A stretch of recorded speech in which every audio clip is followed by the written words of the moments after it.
Very, very excited to be here presenting to you today.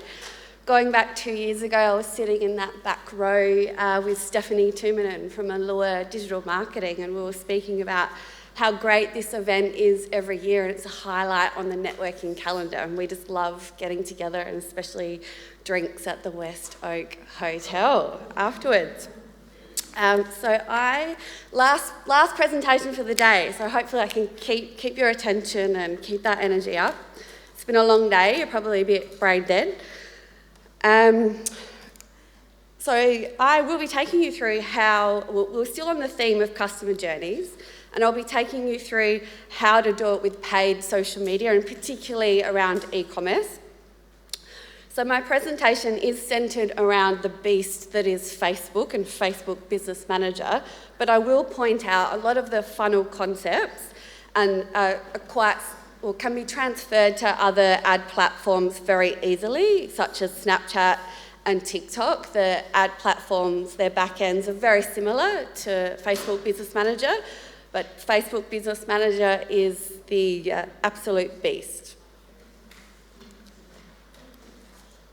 Firstly, just a little bit about me and what has led me to be speaking with you today. So yes, Sarah Jane Picton-King, double hyphen, understand it's too much of a mouthful. So SJPK is totally fine, the other name I go by. I've had 20 years in marketing leadership positions. Can't believe that time has just flown by.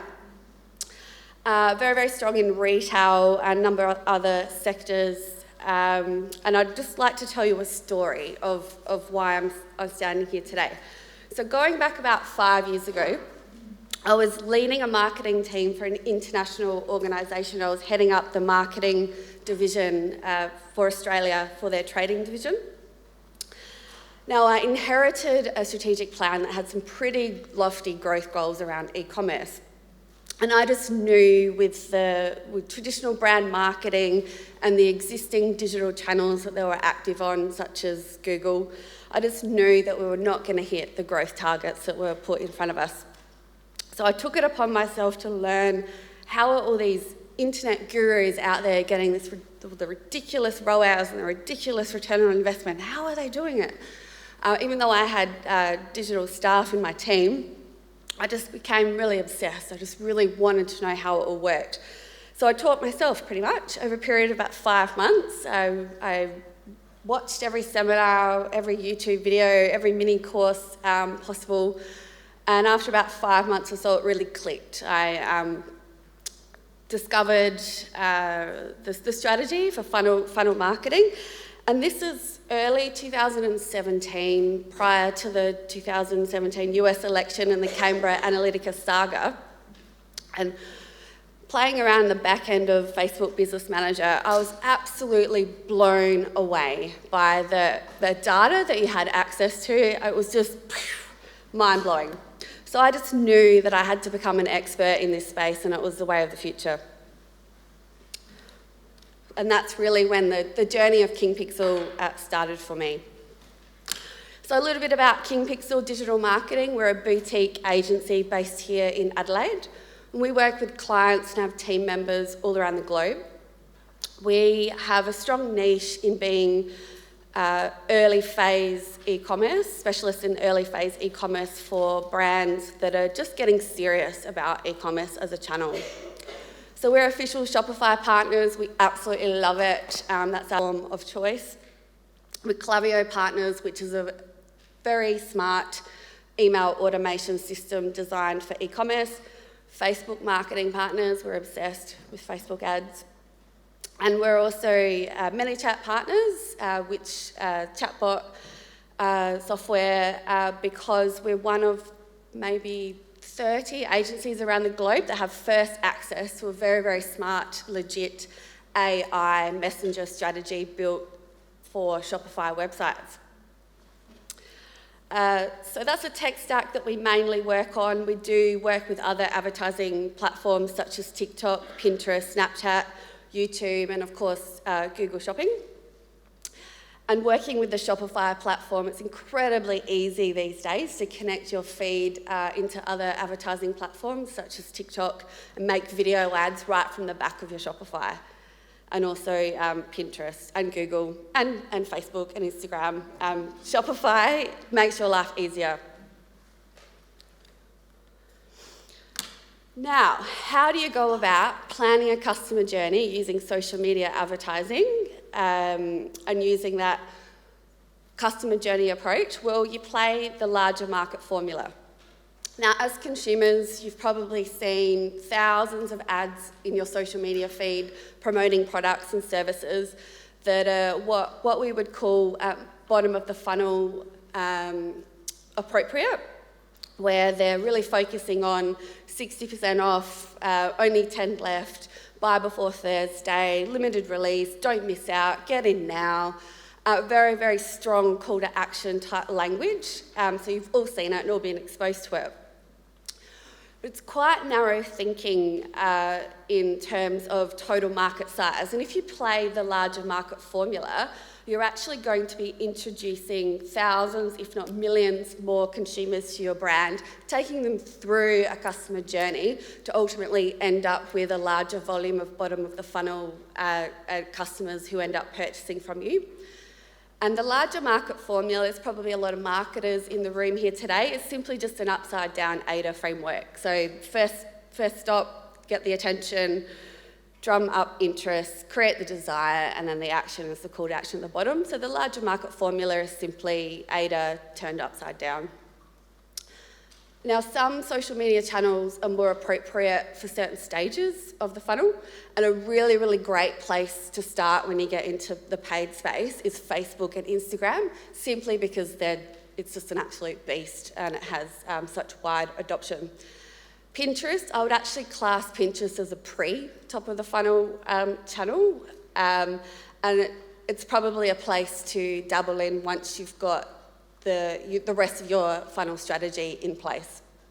So starting off with Facebook and Instagram, TikTok. Now TikTok has absolutely exploded in the last 6 to 9 months in terms of influence in driving e-commerce sales.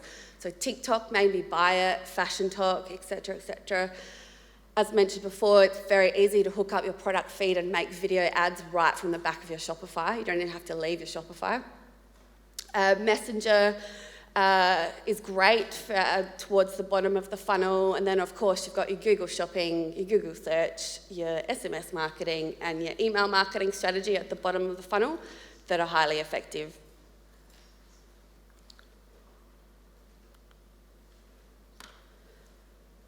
Now, what type of content is appropriate for each stage of the journey and how long should your funnel be? Well, a rough rule of thumb, the more expensive the product is that you're trying to sell, the longer your funnel will be and you'll need more touch points.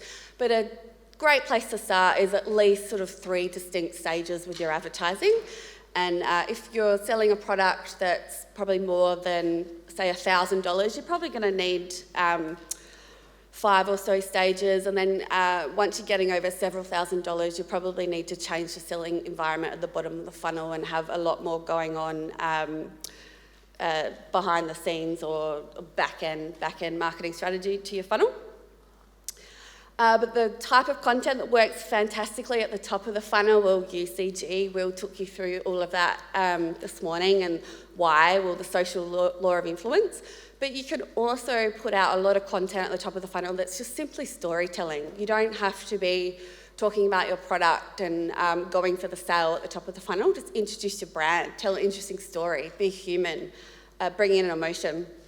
Video views, you can run video views at the top of the funnel so you can remarket to the audience that's watched a certain percentage of your video. And page post engagement, that's a great place to start if you're new to paid social media. When you first start out, you're not going to have a very good advertiser score and you won't be very competitive in the auction process. And a strategy to build up your secret score with Facebook is to build up engagement on your post first, because you're wanting to improve your auction score. So it's a great place to start. and you can take your creative that has lots and lots of social proof, and you can switch your objective and go after sales a little bit later in the funnel journey. So at the middle of the funnel, this is where you can start to talk about your product and your service more in a bit more detail, but really focus on selling the transformation, not just the features of the product. It's like, what does your product actually do, and how does it change lives? And you can also drop in creative at the middle of the funnel stage that overcomes known or common objections. So if you've got objections of comments on your posts from the top of the funnel, or you've got negative feedback on your organic page, or you've had some bad customer reviews, use that information, address the issues, and then overcome the barriers to purchase in your middle of funnel content. And then we move down to the bottom of the funnel, and that's where your typical remarketing takes place. And this is the stage in the funnel that is absolutely appropriate for your very strong call to action offers, using scarcity, pulling pricing levers, free shipping discounts, or if you don't want to go down that avenue with your brand strategy, you can use testimonials instead, but really focus on the transformational effect of your testimonials, not just 5 stars, this product is great. That's not going to cut it. But yeah, actual real testimonials of how your product or service has helped in the life of a consumer is what you can do as well. Now, who here in the room runs regular campaigns, runs regular paid campaigns? Excellent, a few of you, fantastic. So you're very familiar with the tree structure. If you have a campaign, you have ad sets, which are your audience buckets attached within your campaign, and then you have ads within your ad set. Just a few little tips. How to control your campaigns so you don't lose the power of the algorithm. Turn them on and off at the ad level. So say if you've got a campaign for purchases and you don't want it running at the moment, leave campaign on, leave all your ad sets on, turn all of your ads off.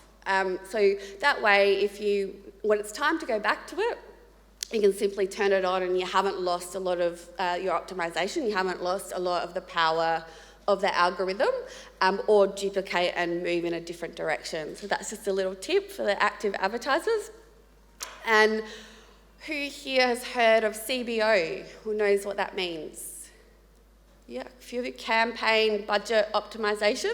So with the Facebook Beast, you can choose to set your budget at the campaign level, or you can choose to set it at the ad set level and have your budget set for all your different little audience buckets.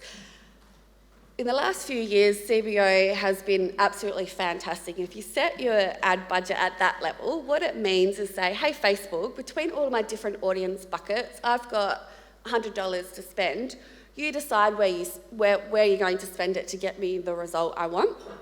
And it's worked fantastically recently, but I will point out, if your audiences are not of quite equal size, if you've got an ad set that is 1,000 people, or an ad set that's 1 million people, an ad set that's 20 million, of course the algorithm's going to feed your budget into the larger one. So it's just something to be aware of. But you can still tap into the power of CBO, setting your budget at the campaign level and giving Facebook the power to choose where it spends your budget, if you also use minimum daily budgets within all your individual ad sets. And this structure is very similar to the other ad platforms out there as well.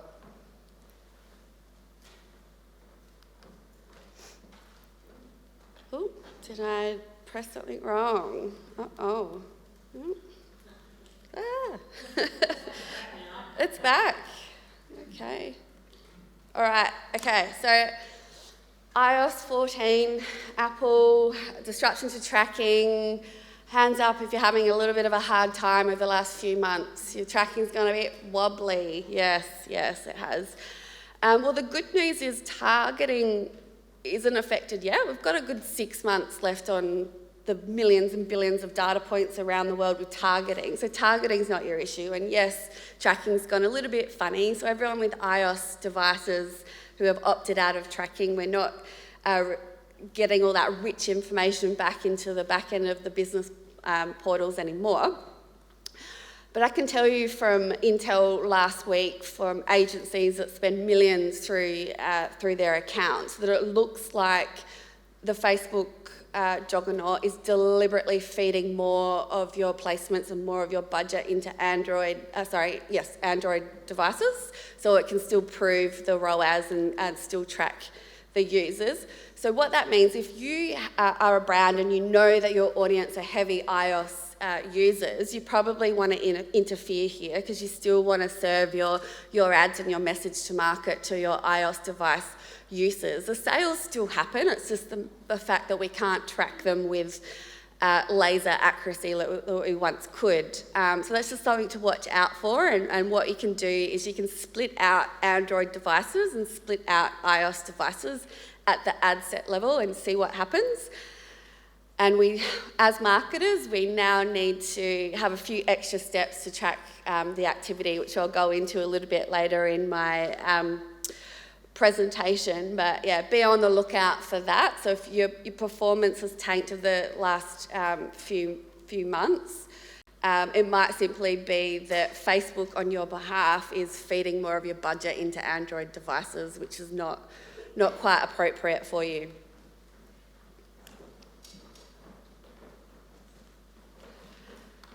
Okay, a few other tips to execute your campaign planning.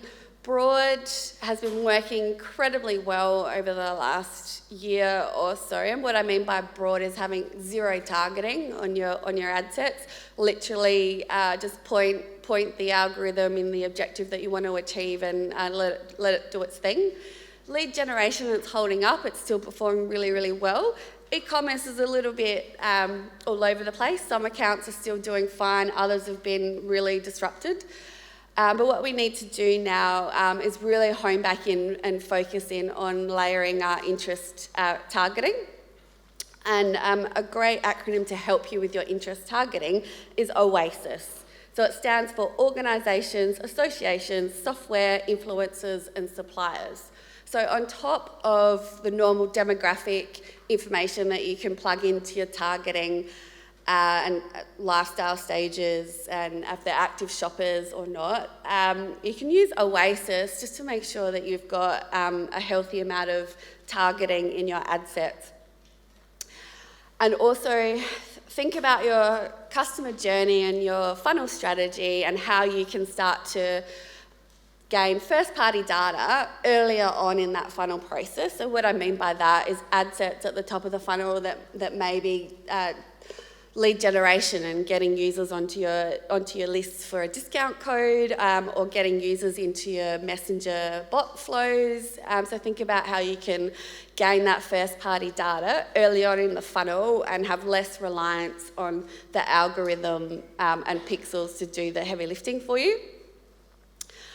Now, I will point out, you don't have to season your pixel anymore. So you used to have to kind of train Facebook kind of what you're after. You don't have to do that anymore. You can optimise for your end goals. That means choosing the optimisation that you ultimately want. So in e-commerce land, that's purchases. But if you can't get 50 event actions, 50 purchases in a 7-day period, you're not going to get the benefit of machine learning. So if you're not spending enough to get the volume through your pixel data, you're going to have to adjust your strategy there. No need to split out your placements at the ad set level unless you've got very, very high budgets, because remember, you need at least 50 sales within a 7-day period on each ad set for optimisation to take place. And you can personalise all of your ad placements at the ad level. So vertical for your Instagram stories and reels now, and square for feeds at the ad level. Now, it is important when you get into paid advertising to have an organic social media strategy in place, because it actually matters in the ad auction process. So the more engagement rates you have on your organic profile and on your paid advertising, the better auction performance you will have. So as I mentioned, when you start out, you can simply use paid advertising to build up engagement on your ads first, because you're warming up your ad auction score. You want better performance when it is time to go hard, to go for the sales. And a super, super simple one, don't bounce payments with Facebook. It absolutely hates not getting its revenue, and it's a very, very simple action item to make sure that's not going to happen to you by like loading up more than one credit card in Business Manager. And now I'm going to take you through some examples of different creative at different stages of the customer journey, of the funnel. And here is an example of top of the funnel, a very soft introduction of the brand, using what we call the stop the scroll image. It's emotional to get your attention, and it's an engagement objective. So we're wanting to build up likes, comments and shares for this particular brand. And we're not saying, hey, buy my product at 60% off now. We're saying, hey, we make this product range that makes it dressing easier for those that have disabilities or elderly, and we've got all these really cool products that have been adapted to help in this space. And if you're struggling in these certain areas, hey, maybe our products can help you. So it's not the hard sell. It's just introducing the brand and planting the seed, planting the possibility that the audience, the target market, could benefit from these products. And another example, this is a top of the funnel ad, and it's a storytelling example that's telling the brand story of how this hand wash brand came to be, and telling an interesting story. It wasn't easy, it was so much harder than what they thought. They went through several formulation trials and 8 bottle designs, and even got out their son's Play-Doh to mould the shape of the bottle.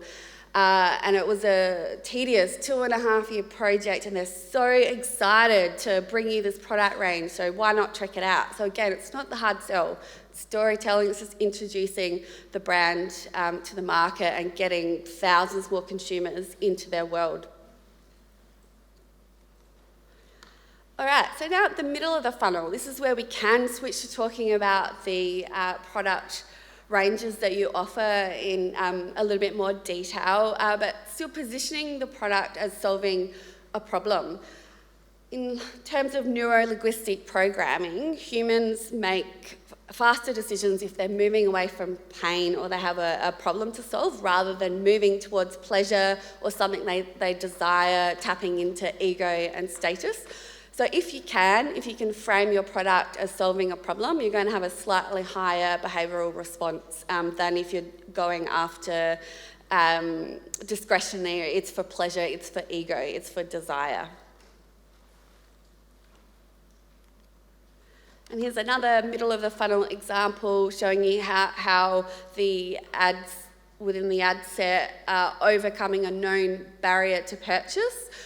So here we're switching the creative. We are focusing more on the product and a known, and we're focusing on how it solves a problem. It can transform the look of your bathroom with simple accessory, simple colourway accessory, but also overcoming a known barrier to purchase. So now we know what you're thinking. It's not worth investing in a boutique hand wash when I know I can get it from the supermarket for less. Well, the thing is that most hand washes that you can get in the supermarket contain terrible chemicals, and they use palm oil, which is really bad for the environment. It's also really bad for your skin and can dry out your skin. So the reason why our products are more expensive is because they don't contain palm oil, they won't dry out your skin, and it actually supports the environment by not using palm oil, and we're planting a tree, and hey, come and check it out again. So it's not the hard sell. It's overcoming a known barrier to purchase, to influence this audience to purchase a little bit later on. Oh, I pressed the button again. All right, and that brings us to the bottom of the funnel stage that, yes, is appropriate to have your strong call to action, copywriting and offers, and is the remarketing pointy end of the funnel where dynamic product ads are used quite heavily.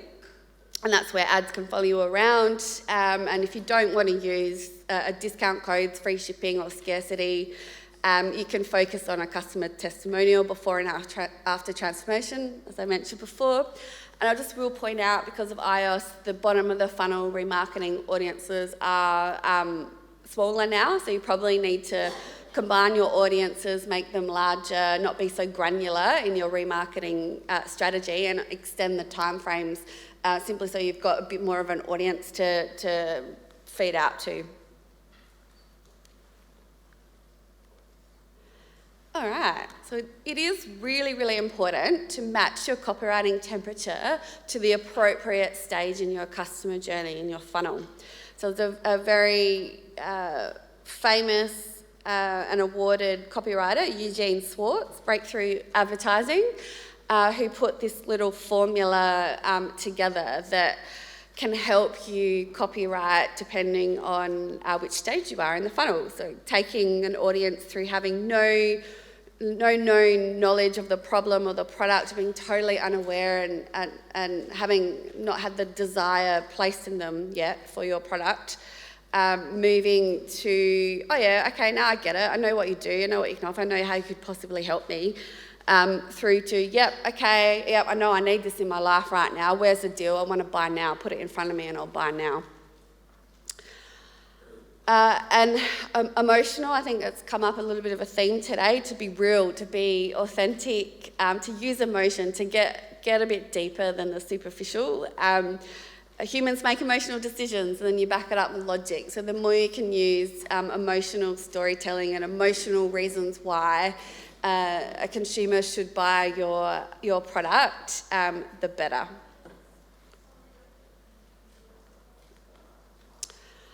And if you really struggle with copywriting and breaking down the stages of the funnel and the different tones and language that you should use, my new best friend is Jarvis. Who here has heard of Jarvis? Oh, very few of you, a couple of you have. Oh my gosh, Jarvis is amazing. Jarvis is an AI who has read 10% of the internet. And it's a template tool where you plug in some inputs about your brand, about what copywriting, what you're trying to say. You program Jarvis, and Jarvis will spit out amazing copywriting for you. It's pretty game changer. It's pretty impressive. So head along to conversion.ai and have a bit of a play. But a hot tip would be to watch the instructional videos of how to program Jarvis, because the way that you input your data will dictate the quality that he spits out for you. But it's really impressive stuff. So we use Jarvis every day within the agency, and it's really been a game changer. It saves hundreds and hundreds of hours.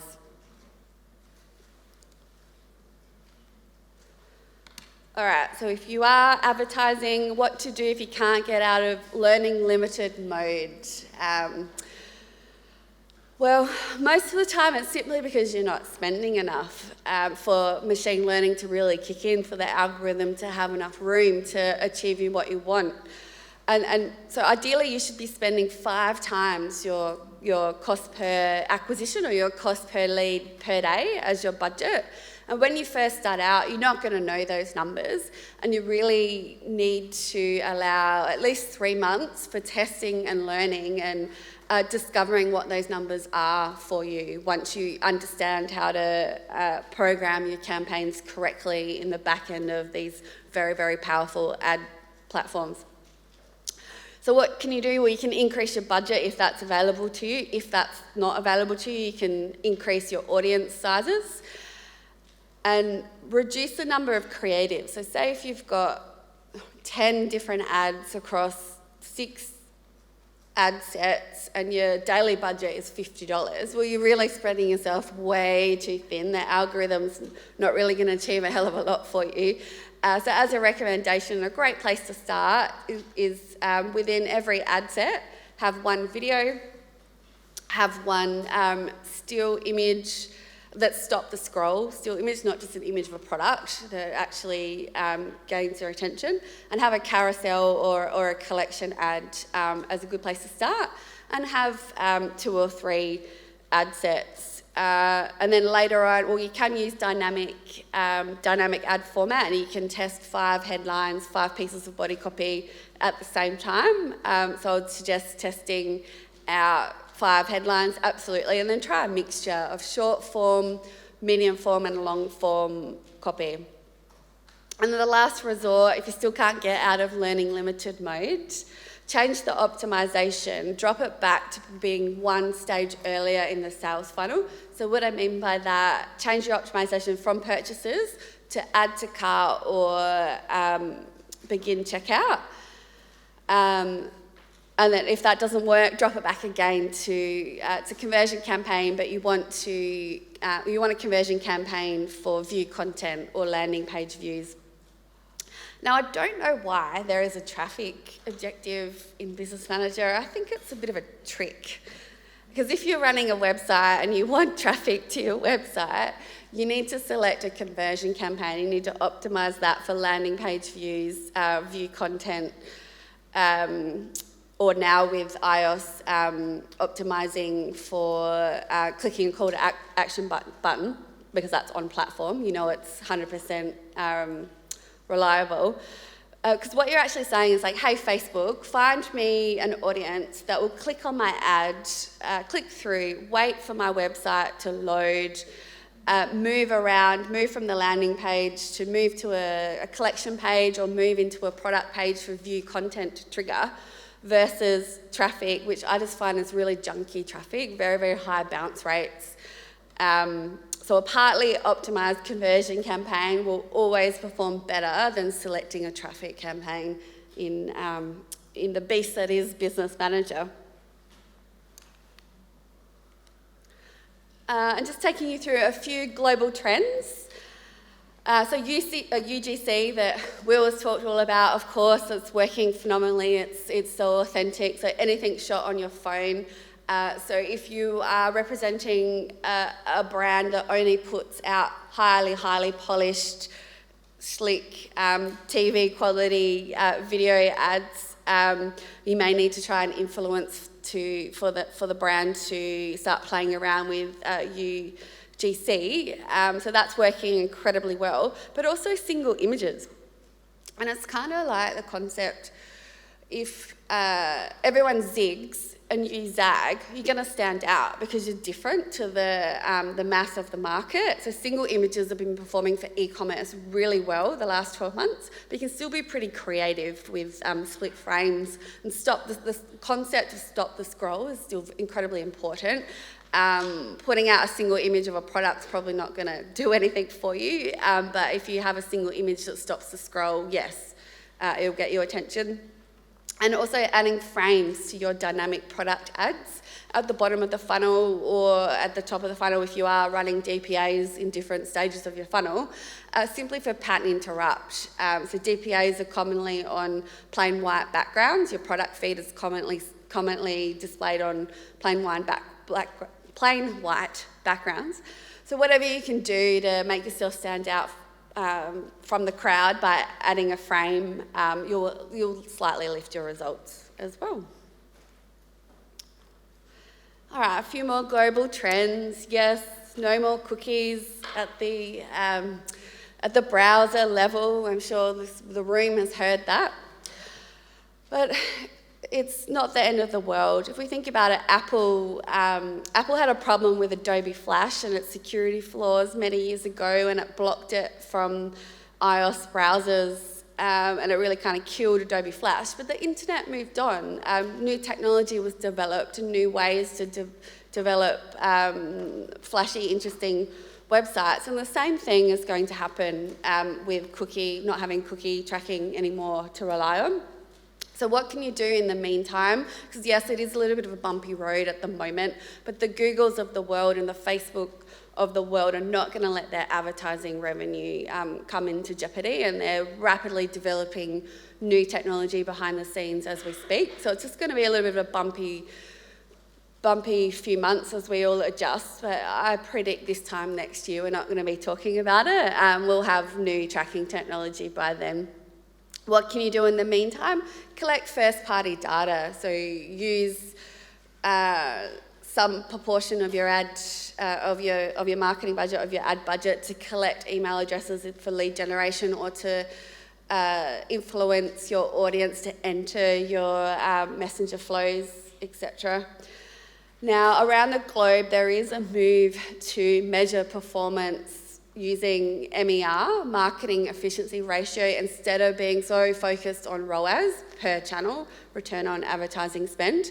So MER is just more of a macro level way of assessing your performance by looking at your total revenue and then dividing that by your total paid spend from all channels, looking at it at a macro level and dividing it again and managing that percentage.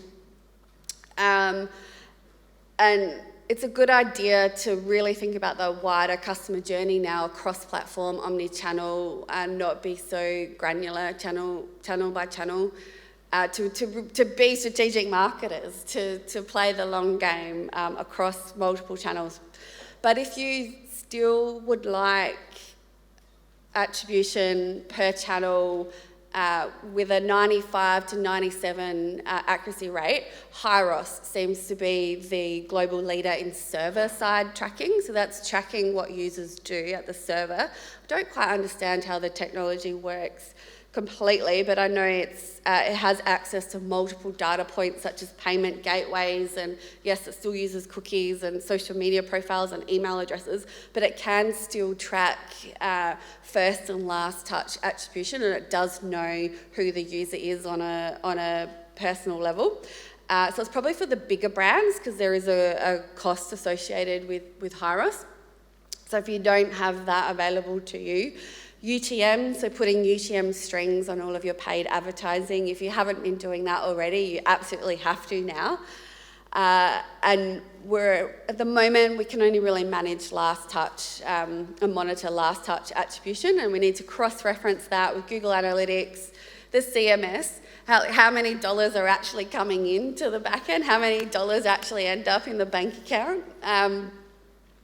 So we really need to take that macro level approach and cross-reference as much as we can.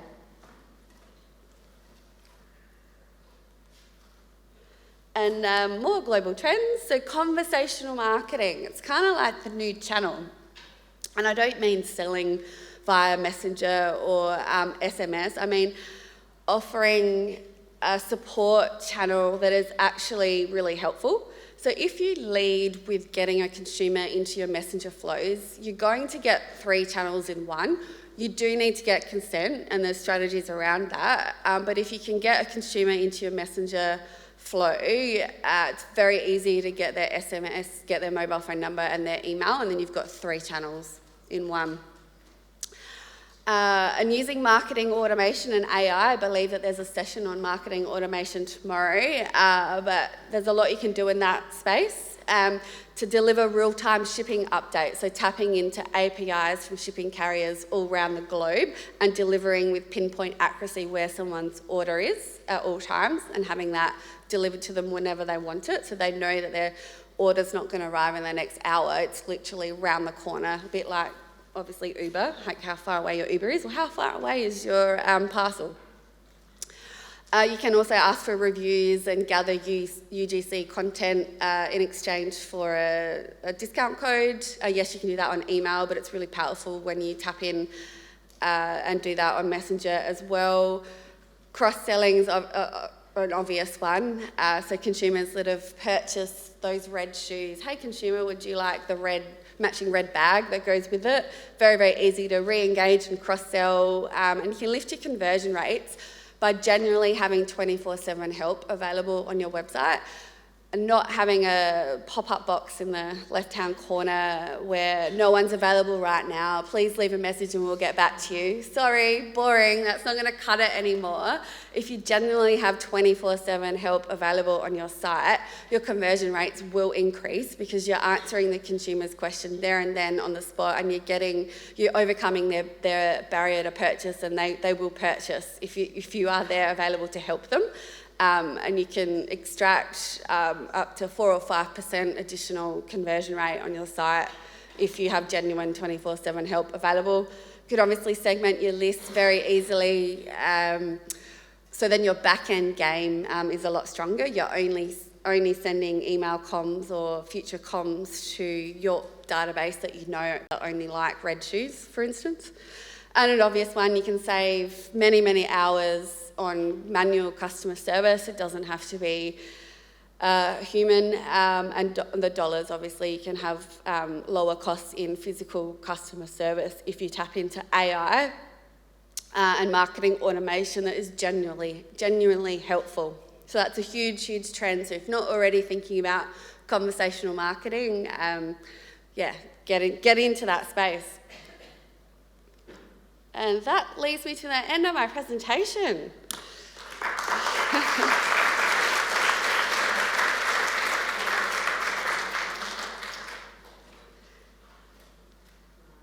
So just pausing for a photo there.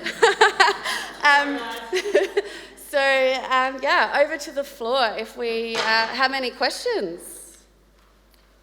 Yes, we've got one from Will over here.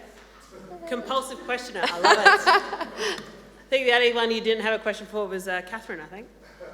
Sorry. That's right, I'll just pop this down here. Sorry. Thanks for breaking down all of the nitty-gritty ad stuff there. That was really, really interesting.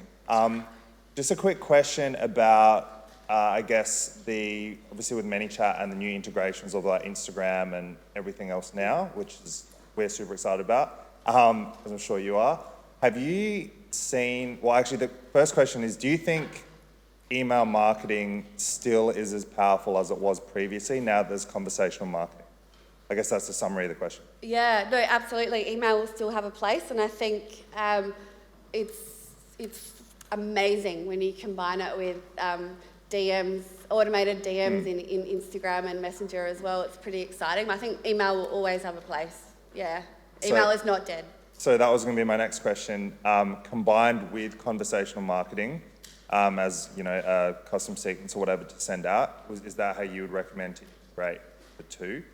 Yeah, absolutely. So we're going to talk about Klaviyo. Klaviyo can integrate in with ManyChat and your Shopify e-commerce, and you connect it all. So you've got Messenger going on, you connect into Twilio for SMS, and then you connect into Klaviyo for email. So it's your 3 channels.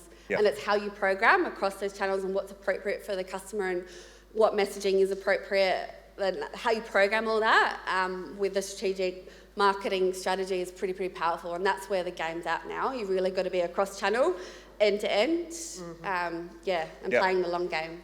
Awesome, thank you. Thanks, Will. Any other questions for SJ? Yep, up the back there, Ollie. Run up the back. Great. Hello.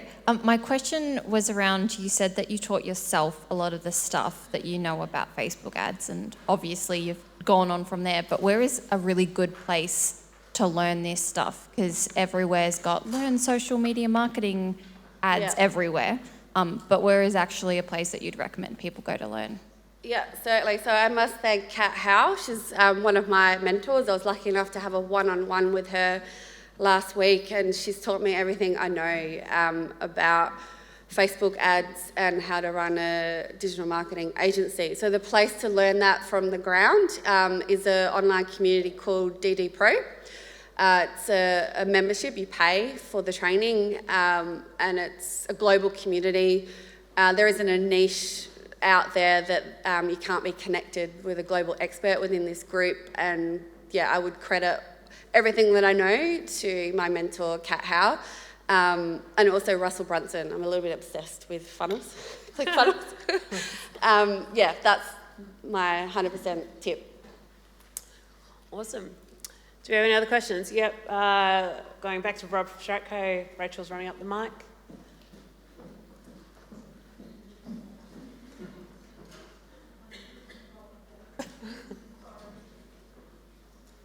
I have to deal with state-based budgets, and I find if I run 7 state-based campaigns, the performance is far worse than if I run a national campaign. But if I run a national campaign, I can't direct where the money is spent. I'm just wondering if that's a challenge you've got any tips on handling. Yeah, sure. So the algorithm likes really large audiences, so I can understand how running 7 ad sets for different states hasn't performed as well as just targeting Australia-wide in a larger ad set, simply because the algorithm wants room to move.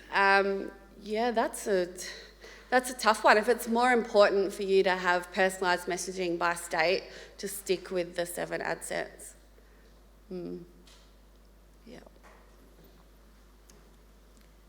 Yep, we've got one at the front here.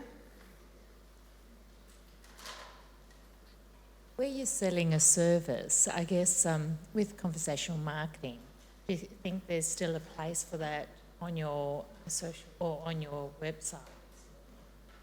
And I guess another question. Yeah, maybe.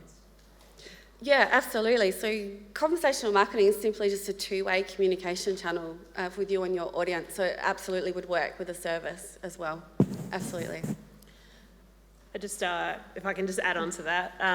So for us, conversational marketing is actually a really good way to qualify a lead from a service-based perspective. So if, for example, you get someone coming to the website and then you've got a bot set up, so it says, so what are you interested in hearing about today?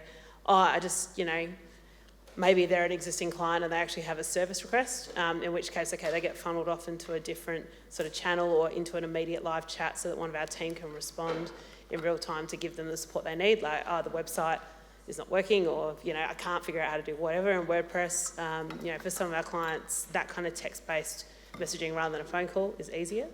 So in that particular case, you kind of triages off there. You could then say, okay, well, if this person's just saying, I just want to know about SEO, which the lovely Amy Hourigan's going to cover off tomorrow afternoon in great detail. But, at that point, we might then say, okay, and what is it? Do you need help with content creation? Do you need help with, do you need an audit? Do you need, we kind of start asking these questions in the conversational flow. And then once you get towards the end of it, at that point, we can then say, okay, well, if they're, they might need to go into like a nurturing sequence, for example, and then start receiving emails with more information or drip feeding that information through over a couple of weeks.